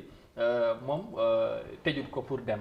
ci li mu wax waaye bu fekkee dana dem foog am li mu gis li ko doy waaw lu ñu roog lu mu bugga ndax loolu jaral MPP ak taxawaay bi tey bu gisee moom li ko doy ak li mu bugga buñ ko ooyee kon ñu nangu suba buñ ko gisee duñu wax ne xëj na comme ni ñu dañ ko waxee lu mu yàgg foofu lay mujjee amaana possibilité ni NPP mun nañu koo tegal li nga xamante ne moom dina ko dem mu dem dina ko doy mu dem waaw lu mu wax mun ko ko waaw pour ma leeral foofu xam nga suñu waxee xam nga non xaaral ma leeral la foofu xam nga li xew li ma wax mooy ne ma ne pour li ñuy doy man li may doy nekkut ne MPP ñëw ñu ne ma waaw yow as an individual mu ngi nii lii lañ lay jox den nga ñëw join loolu man du xaalis boo xam ne dinañ ma ko mën a offer pour loolu tax ma join leen ak ni ñoo doxaline du ne place bu ñu ma offer mooy tax ak ni ñooy doxaline su nekkee noonu la ñuy kon ne di dox lii mun a tax ma join any party muy NPP or any party dafaa fekk ne man gomu ma ne am nañ any chance one pour may ko te fi mu nekk nii loolu moom gom naa ne am nañ the opportunity loolu is one then secondly du ne NPP will deal ak man as an NPP they will deal with the Gambians ci naka because man du ñëw rek ne ma waaw ñu toog nii lañ buggal doxalee ne rek ñoom dinañ ñëw man conditions bi maa teg ñoom suñ ko nangee yow soo supporté parti bi ak Gambien yi nga xam ne sax supportuñ parti bi dinañ wax ne kon jar na ko condition yi ndax mën nañ ci xam benn wala ñaar yi ngay teg tey bu fekkee ne for exemple because NPP boobu mooy yeneen parti yi kenn waxut ci mun ñam boo waxee Gambien si ñu gën a bari lu ñoo wax mooy Mr Mane tey mu ngi taxaw parti waaye xariti président bi la wala xamante woon nañ ne yàgg waaw mujjante fu moo mujjee daal mooy NPP foofu pour mu leer tey yan condition ngay teg because doxalin bi doyagul la moo tax nga ñëw bugga leen jëlee fii yow nga jiite réew mi waaye comme donte ne am nga yéene boobu nit ñi am nañ beneen gis-gis sa taxaw xëj na sax li ngay wax gis nga koo gom wala da nga bugg a jàppale président bi beneen boor parce que politique doxalin nan dafa yaatu te dafa doy waar ci côté bu ne léegi foofu yow lan nga mun a teg ne tey NPP buñ deful lii yow doo dem pour Gambien suñ defee lii nga dem waaw non man li NPP war a def ci doxalin pour man ma dem nekkuñu on that track gisuma ne within the 4 months sax dinañ ko mën a def because Gambia liñ fi soxla nañ close chapter bi conclusively you are not moving doo dem join guy non not si li ma gis non du ma join loolu I can tell you that you know xam nga li xew parce que man politique bi day xëy rek moo tax ma ne la ne man nekkuma politicien te li tax ma bàyyi that small window man dama góom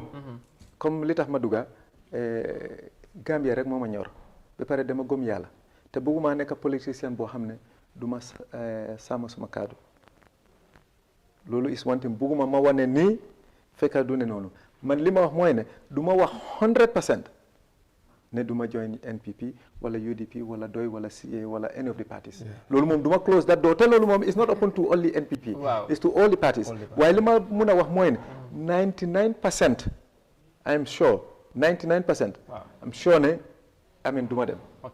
waaye that 1% mooy ne ñoom dañoo def radical changes boo xam ne Gambien yëpp koo xam ne sax supportutoon NPP ñoo xam ne sax gomuñ leen ñoom yëpp dinañ gis ne non lii moom NPP change na te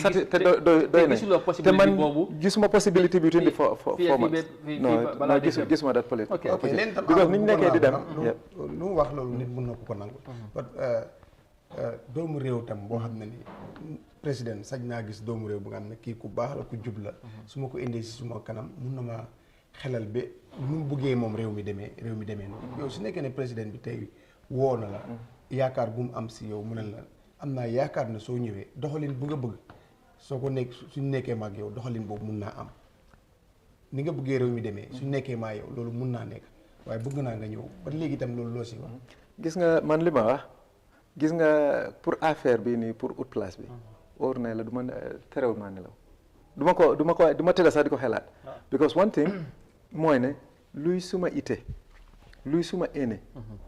priorité bi du ne pour nekk président priorité bi nekkul ne pour nekk foofu wala am xaalis wala siiw li ma gis mooy ne li nekk si Gambia pour mu change Gambia develop ndax président moo ko mën a def ndax Dabo moo ko mën a def wala Khalifa wala Mama Kandeh wala docteur Cissé loolu moom as long as Gambia am nañ the right person koo xam ne ku jub la ku honest la ku déggu la ku bugg a réew mi la koo xam ne ni moo doxali ne réew mi within the shortest period of time dina ko mën a change. but soo waxee sa yéene bi du doon président. non li ma miin suma yéene mooy ne loolu rek. nekkut loo xam ne moo tax comme bugga naa nekk président. waaye nekkut ne dama xam nga léegi-léeg nga bugga dara nga ne waaw lii moom foog ma am ko by any means. man du loolu. loolu because of chances yi moo fa nekkut. wala lan because tey tamit. non xam nga moo tax ma ne la ne comme nguur nekkul ne président bi dañ koy change ñu ne waaw président bi moo fi nekk dañ koy change pour indi beneen président man su nekkee ne damaa change pour ñu génnee président bi fa nekk pour man ma ñëw gouvernement bi di continuer ni moo demee kon bugguma ko non xam nga affaire yi tamit pour mu leer soo gisee aduna foo nekk ñu def change am yaakaar moo tax tey dañu amoon yaakaar ci coalition bi ci président Barrow ne bu ñëwee dañoo gis leneen ndax gis nañ ko ak la gisuñ ko loolu leneen la président Barrow tey buñ ko fi bàyyee wala boo mu dem bugg a indi keneen ku mënta ñëwaat yaakaar lañ am ci moom yaakaar boobu tey yow yaakaar boobu nga am ne buñ la joxee réew mi da nga koo doxal loolu nga bugg a agenda boobu nga jaay Gambien si ne tey mun nañu wax ne yow yaa gën ku fi nekk ci xam-xam ci yéene bi nga am ci réew mi waaye doxalin bi léegi buñ la joxoo réew mi duñ ko xam waaye tey am nga yéene bi lu la ko mun a may mooy foog nga jongante gi te def nga ko waaye nga am ngeen gëm-gëm ngeen mën ngeen win waaye ngeen teg ko fan parce que tamit parti bi nga xamante ne rek formalité sax taxawagul te nit moo tax nga win élection mooy taxit nag gëm-gëm gi mënuloo koo am mënulaa tere nelaw mooy xam nga ne yaakaar bi tamit your chances are very very limited non gis nga gëm-gëm bi moom pour gëm-gëm bi waaw am nañ gëm-gëm bi ba waaw waaye xam nga nit ki you have to be real you have to be real mais société Gambie fi mu nekk nii am nañ su nekkoon ne fooguma ne am nañ di chance pour win election waaw I'll tell you du ma waste suma time sax pour ñëw pour dugga si politique waa léegi because dugguma si politique pour ne ut position comme li ma la su nekkee ne position laa bëgga su nekkee ne ministre laa bëgga lobby am naa yoon boo xam ne dinaa bëgg a lobby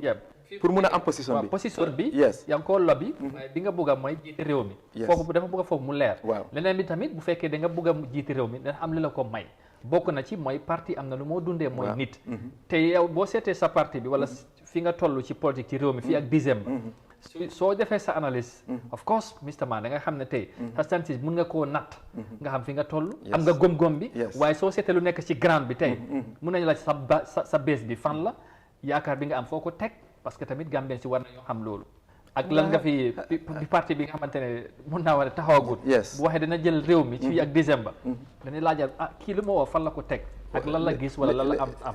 léegi ma wax la pour Gambien si nekkut na rek dañ jóg pour dugga si mbir mi waaw amen li ma wax rek yàgg nañ di waxtaan ak Gambien si yàgg nañ yaa ngee toog si vous si Bantaba si grand place yéen a ngee waxtaan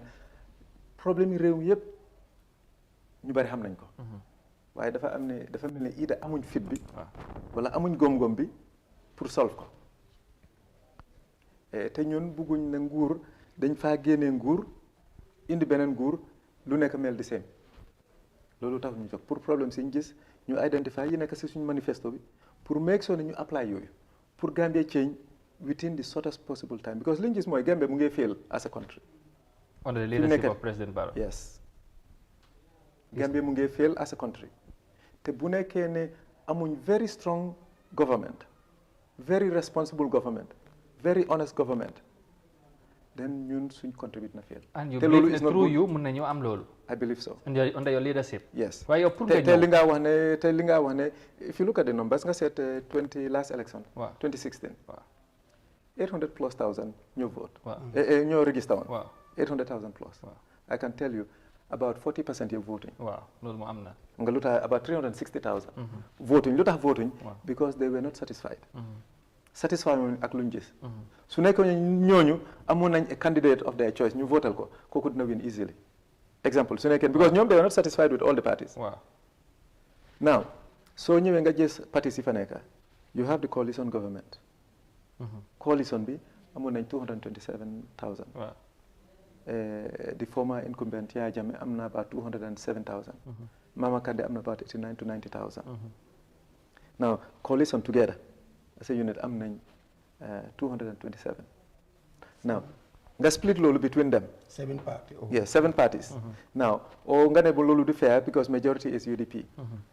nga seet UDP nga seet seen elections from 2006 11 nga ñëw 16 or even nga dem as far back as 2001 nga seet luñ doon am is 100 and something thousand 111 114 passé 150,000 lañ doon am now yeah I'm coming to a point am nañ 150,000 out of 800,000 example is less than 25%. So the family bente, the majority of Gambians are undecided because they are not satisfied with, they were not satisfied with the status quo then, they are not satisfied with the status quo today, I can tell you that also. Because the majority of the Gambians, noise inga dega yep, gis nga the threat is, xam nga ñun biñ formé the party, we were approached. Te xam nañ lu tax ñu approach then biñ commencé génn tamit there's been a lot of noise te xam nañ lu tax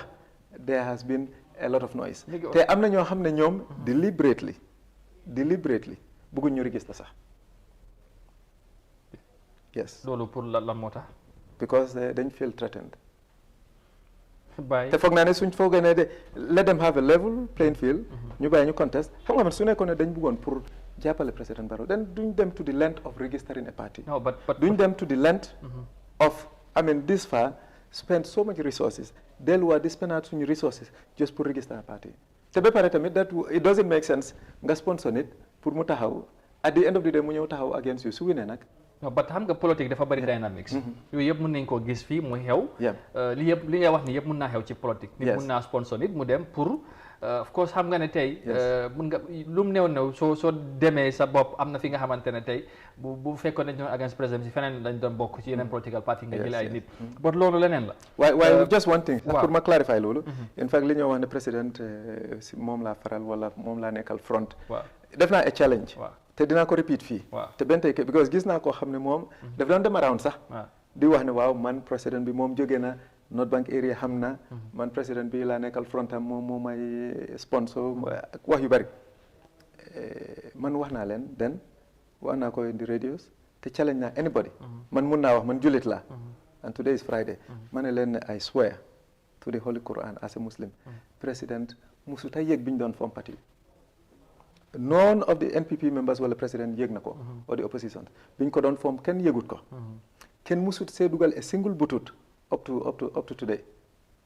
waaye challenge naa leen ne képp koo xam ne gëm na loolu rek bugguma sax nga wax dara de na nga wax ne rek sa digganteeg yàlla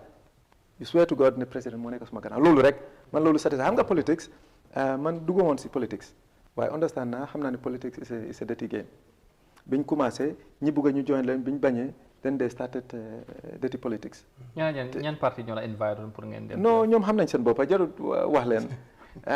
jarut wax leen in fact we've been approached by a few parties already am na parties yu ñu approach yu mag te nanguñ pour join leen so loolu nag bi mu xewee biñ nanguñ pour join ñoom ñoo commencé di ruuma soo bëggee nga seeg am na ñoo xam ne yónnee nañ seen plateforme ne man jox nañ ma 1 million after président jox na ma 1 million after mu jox ma 500,000 suma raka bu nekk US ma ne ma non dinaa dem tontu gaay ma ne ko noo jarul nga tontu leen ma ne la kon parce que yaaga dëgg bi dina feeñ te am na ku toog di wax ne man mu ne man dama nekkal front party muy wax loolu suma friends yi wax ma ñu ne ma dafa am vu boo xam ne daf dee toog di wax ne waaw yow yaa ngi lifinal président ma ne la ok ma dem maa ngi toog indi seen vu mu ngi wax te xamut ne man la ma laaj ko ma ne ko waaw li ma fi wax rek loolu laa ko wax ma ne ko man nag suma digganteeg yàlla waat naa si yàlla ne man président musut a yëg bi ñu doon fom parti bi te musut see dugal dara ma ne ko ndax mun ngaa def the same thing te fekk mu ngi doon wax suma kanam de xamut ma sax ma ne ko man mu ne ma non jarul waat bi yow yaa war a close débat bi kon rek comme wax nga ne comme ni yaa ngi am ñaaw njort nga tëj waxtaan bi wane leen lu munta xew moom dem waat te affaire yi lu ñoo wax parce que tamit bu fekkee ne ñaa ngi wax in as much as dugaluñ seen loxo waaye fii ak décembre bu NPP xam na ne président bi xam na ne yow competence mun nañoo toog approche bu boobaa tamit nit ñi dañoo def seen conclusion waaye bu fekkee ne there is no possibility waaye 1% bi nga bàyyi boobu xëy na nit ñi foofu la ñoo pour ma wax la lu tax ma bàyyi di 1% gis nga gor da nga war a sa kaddu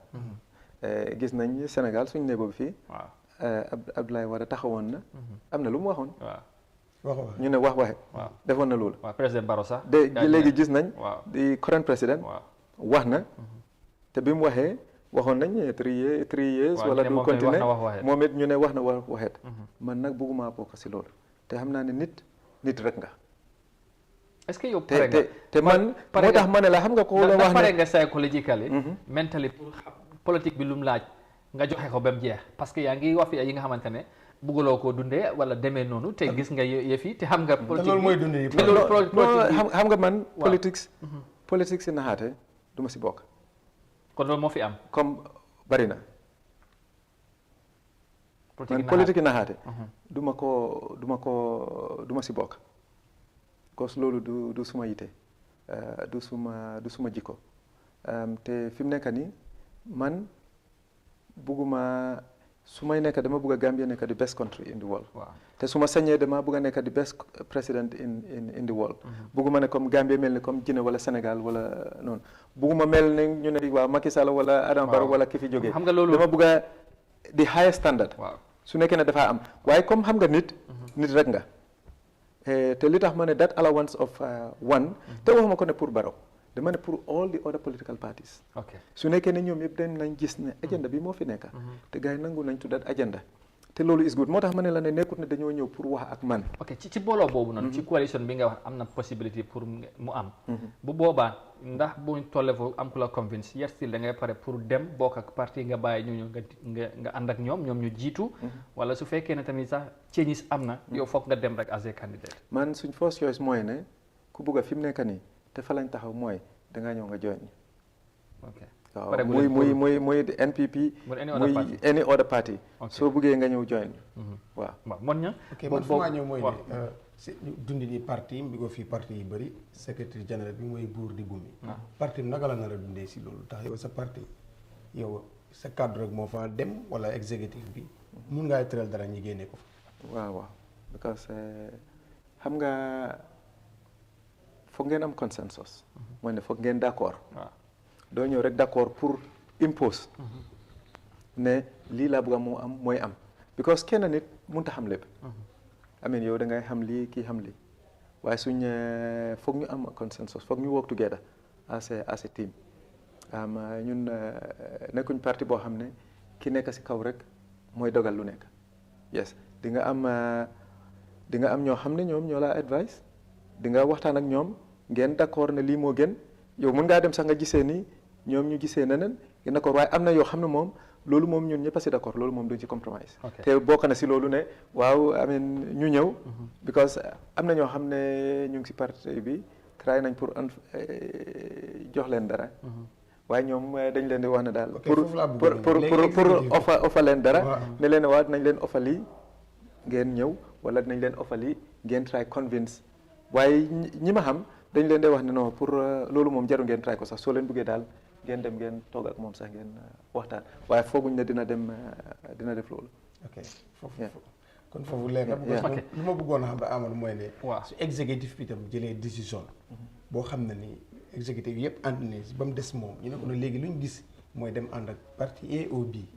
so yow sa décision lu mooy nekk si boobaa. gis nga pour xam naa ne pour ñu mun a liggéey ak parti muy ne fi mu nekk nii li ñu gis mooy ne parti bi dina ñëw pour ñu join ñu so suñ d'accord ne parti bi ñëw join ñu that's ok àgganguñ foofu waaye suñ naree àgga foofu den Gambien yëpp dinañ xam ne lu leer la du em rek si exécutif bi waaye dinañ won nit ñi ne lii ak lii ak lii ak lii mooy xew te lii lañ bugga lii lañ gis moo tax ñu bugga pour dugga si pour gars yi xam ne defuñ dara loo xam ne dañ leen di nax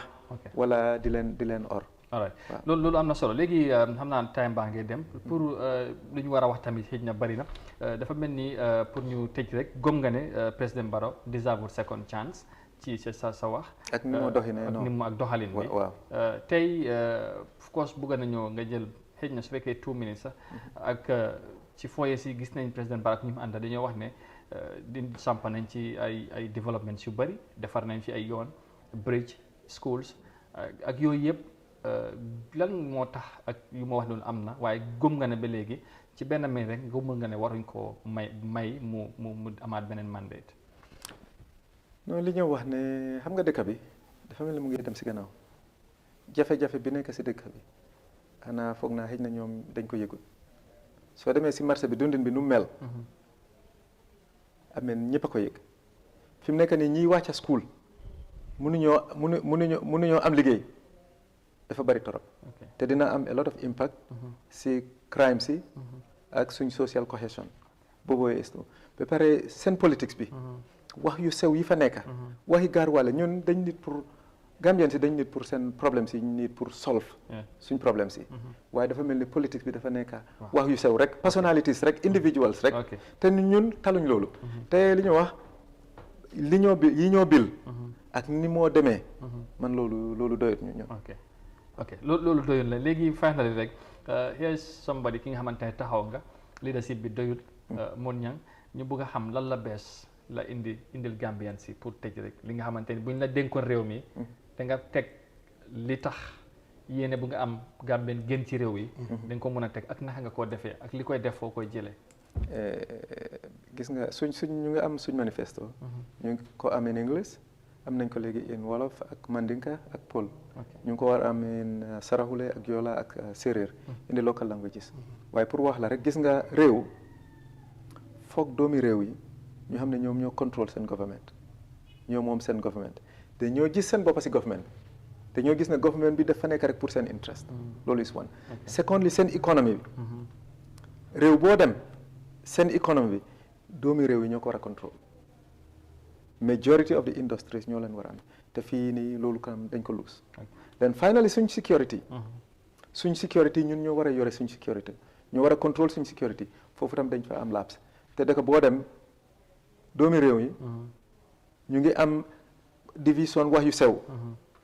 réew bu ndaw boo xam ne 2 million mënuñoo gis ne ñoo nekk benn ñoo bokk ndey ak baay it's a problem te loolu moom fi mu nekk nii in fact before election or after election every politician war naa address that issue ne yëfi xeet yëfi division yëfi religion war nañ ko génne completely te ñun within the first 3 months loolu moom du nekk képp koo xam ne bëgg nga wax affaire yi xeet wala religion wala division di nga rus sax parce que duñu jox that opportunity secondly suñ government dinañ gis ne suñ government dafa nuru ni man ak yow ak kii ñun yëpp dinañ fi gis suñ bopp te dina nekk di serve interest of the people suñ économie bi Gambian si dinañ si gis seen boppa gisin boo xam ne sax dinañ yéemu because they will take control over their economy then thirdly suñ security Gambian si ñooy secure suñ réew amen ndax dañoo nekk di xuloo di fight suñ diggante every day waaye suñ security dafa nekk under control interesting moon ñang ñu tëjee foofu waxtaan bu amee lu final rek loo koy lu ñëw tëjee ñu gërëm ko bu baax xam naa ne lu ñu bëgg a waxtaan bëri na te tamit dina ñëwaat because bëgg nañ xam bu fekkee ne finalise na parti bi bu fekkee samp na wala independent lay dem li ci mujj diggante moom ak wala parti bi ak AIC dina ñëwaat ñu leeral loolu tamit yaakaar na independent bi ak parti si yëpp xëy na mbiri fay bi 1,500,000 tam independent waaye registration bi yaakaar naa yëpp di same am 10,000 register waaw loolu am na solo ñu bëgg na nag président mu nga xam ne daal su fi ñëwee Amadou mu because réew li muy dundi daf ko war a defar daf ko war a si réewam la war a jógee wala boog 85% bi ou 90% waaye li ngay dundee fekk yaa ngi koo jégaale téeméeri président bi fi nekkoon du yomb te Gambie am na région bi am na suuf si mbay mi leen war a jëmmal dooleel ko suuf sang fi ndox maa ngi fi matériel bi moo des yaatal ko bi nga xam ne nii man sax dinaa ñëwee kuy dem di bay ba moo moytu sax dama fay teg lii dem bay because lu ma see jëlee mooy ëpp lu maa jëlee fekk mbay mi dimbalewuñ ko si loolu pour ñu dem day jafe dund bi te réew dund fekk réew bu dund yombee rek li si des na yomb paj mi waaye fekk dund mu ngi jafe si réew rek réew moom demagul si kanam spécial nag réew mu nga xam ne nii li ngay dundee mu ngi jafe te moomu la ko da nga koy jéggaani weer bu nekk yaa ngay yaakaar mu ñëw so loolu is problème Mr Mane finally ñu bàyyi la nga sa kaddu mujj ban lan ngay yóbbaate Gambian si ak sa parti militant si waaw li may wax suma parti militant si rek di gërëm yëpp di sant yëpp ne nañ gëm yàlla rek ne Gambia bii ñun lii lañ am te fii lañ am te ñu ni neen la nañ téyante ne ñoo bokk réew mi nañ éneente jàmm nañ liggéey together pare jikko yi war naa change nit yi war nañoo serious war nañoo jël responsibility government tamit war naa jël utmost responsibility war naa gis ne réew ñim represent mu taxawal leen jàppale leen ba réew bi dem si kanam parce que lépp lu ñuy ut si àdduna yaaga dinañ ko fi bàyyi te lépp lu ñu def tamit yàlla dinañu xisaab pour loolu ñun loolu lañ gom kon nag ku nekk looy def na nekk lu baax na nekk lu jub pour affaire yi alal yi wala di underminante pour position si daf ko jarut nit ki li nga war a am loolu rek ngay am loo warta am moom ak loo mënti try doo ko am doomi parti yi nag maa ngi leen di ñaan pour ñu jàppale parti bi ñu taxawal ñu ñu nekk ñu responsible ñu nekk ñu baax amin réew bi daal lépp lu ñu fay def na nekk jàmm waaw si finaliste tamit si registration bi tamit ku bugga rek pour jàppale ñu rek am nañ ñu ngay xalaat within the next 2 weeks mun nga ñëw ba jàppale si nomination bi rek waaw di sant ñëpp gërëm ñëpp jërëjëf Mr Ibrahima Tabara Mane moom moo nekkoon suñ gan tey moom moo jiite parti bi di People's Alliance Party PAP war a am of course am yéene pour bokk ci jongante yi nga xamante ne ñu ngi ko waajal ci réew mi décembre incha allah dégg ngeen li mu wax ci réew mi ak tamit tolluwaay bi ak yéene bu mu am ci réew mi gom na ne daal bu ñu ko dénkee réew mi dañ gisaat beneen Gambia loolu la am incha allah nañ continuer waxtaan bi ak ñeneen comme ni ñu ko daan def ak ñeneen moon ña su ko defee ñu jox ko gaay rendez-vous ba next week Monday incha allah gërëmaat bu baax di jox ñëpp dig dajee rek ba Monday neen fi dellusiwaat ak ñeneen incha allah waxtaanee leneen loo xam ne moo soxal réew mi daal incha allah waaw jërëjëf su ko defee mbokk yi ñu gërëmaat leen yéen tamit bu baax a baax ci ni ngeen di ànd ak ñun saa su ne Monday ba Friday xam ngeen ne saa su nekk 9 o'clock mooy rendez-vous mooy time bu baax bi ñu daje fii waxtaan ci réew mi am ci ay gan waaye tamit jox leen suñu ay xibaar yu wér te wóor incha allah day continuer gannaaw loolu ñu ñaanal leen jàmm jox leen dig daje incha allah Monday ñaanal leen tamit happy weekend and then ngeen am jàmm bu baax a baax ñu bañ a fàtte Covid baa ngi fi de ñu bàyyi ci xel bu baax a baax jërë ngeen jëfati incha allah thank you very much for watching until we meet again next week Monday for another brand new edition. Do have a very pleasant weekend and bye from us.